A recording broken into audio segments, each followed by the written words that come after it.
What is going on, everybody? I go by the name of Kari, and I want to thank you guys for joining me here today on Sneaker Fetish. All right, guys, we got a little bit of an early look for you guys today. Now, I'm really excited to show you guys these. These actually, I think, are some of the best Air Jordans to come out so far in 2020. Love the color, love the materials, but I do have a little bit of a gripe about them. So, without further ado, let's get into it. Boom.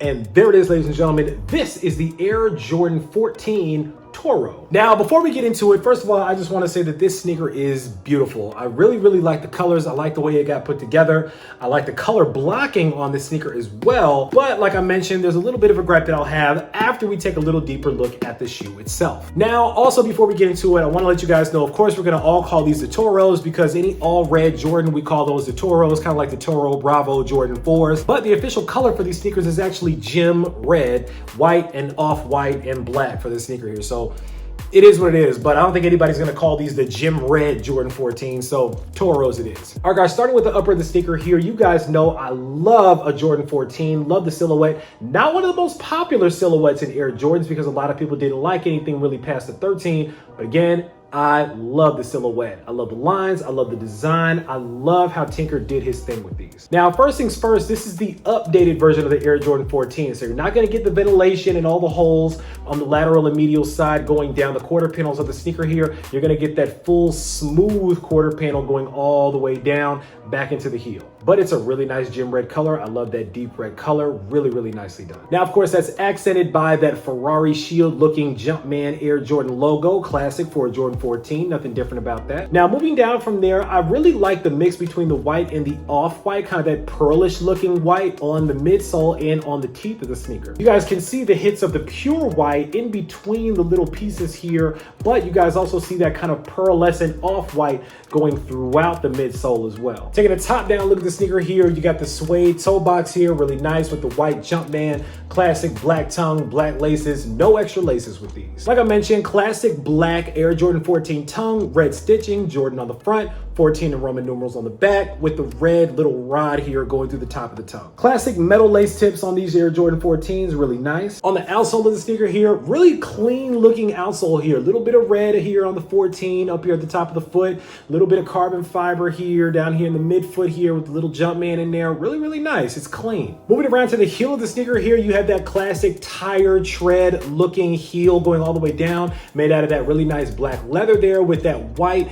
23 and the Jumpman right above. And last but not least, of course, the insole on the sneaker. It's a black insole, red Jumpman right on the heel. And that's pretty much it when it comes to these. Again, it's a really nice, simple colorway, very clean, very well done. Nice sneaker for the summertime. I think that 14s always look really good for the summertime because they naturally have that lower cut look about them. And I think they look fantastic, whether you're dressing them with some jeans or you're dressing them with some shorts. Either way, you honestly can't go wrong with the silhouette. Now, like I mentioned, I did have a little bit of a gripe with the sneaker here, and it really has more to do with the box and what I thought we were gonna get because of the way that the box looked. Let me explain. So this is an OG Air Jordan 14 box. You guys notice it's the silver box, the old school silver box with that Jordan kind of in the middle there with the circle around it, the little indentation in the circle, right? Now, this is the updated box for these Jordan 14s, the Toros, right? It's an all red box, of course, but it looks very similar to that OG box. But my issue is, why would you give us an updated version of the OG box, but still give us the new version of the Air Jordan 14s? I don't know. I'm such a sucker for the OG kind of styling on the sneaker because I just felt like it was so clean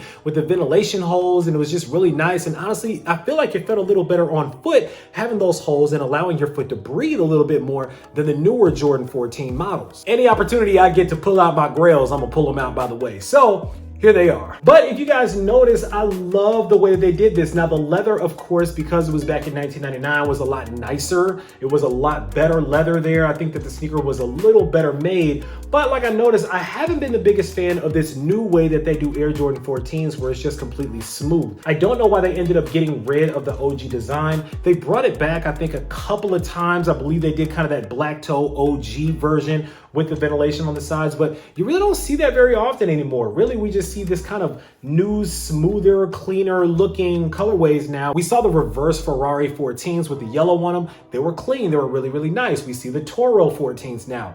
It's a clean looking shoe, it's really nice, but I think I'm always just be a little more partial to the OG styling and the way that they did the ventilation on the sides of the sneaker here. It's just something about it just kind of does it for me. I don't know. But I want you guys to sound off down in the comments and let me know what you guys think, first of all, about the Air Jordan 14 Toros. Are these ones that you guys are going to try to go for? I believe they're dropping in the early part of July, so should be coming up within the next week or so. Or are you guys more so a fan of the OG Air Jordan 14 designs? Do you like the ventilation, the leather, as opposed to this kind of new buckish kind of suede material here? Which one is you guys' preference? Are you an OG sneakerhead? Are you kind of getting with the times on these? Whichever side you're on, if you're gunning for a pair of them, hopefully you guys are able to get your hands on a pair of them. There should be pretty decent stock on them, so you know it shouldn't be too hard to get your hands on them. But like with any Jordan release, don't sleep, because there's a good chance that these are going to be eaten up by a lot of people the moment that they come out. All right, guys, that's pretty much all I got for the sneaker. Again, like I mentioned, sound off down in the comments. Let me know what you guys think about the Air Jordan 14 Toros. Are these ones that you guys have on your radar that you're going to try to cop, or are these going to be a hard pass? Let me know. Of course, right down in the comments, make sure that you click on that subscribe button so we can welcome you into the Sneaker Fetish family to make sure you don't miss out on any more heat that comes through like these, because I guarantee you I got a lot more heat on the way. As always, I want to thank you guys for joining me here today on Sneaker Fetish, taking a look at these with me, unboxing them with me for a couple of minutes. I go by the name of Kari. This is the Air Jordan 14 Toro, and until next time, I'm out.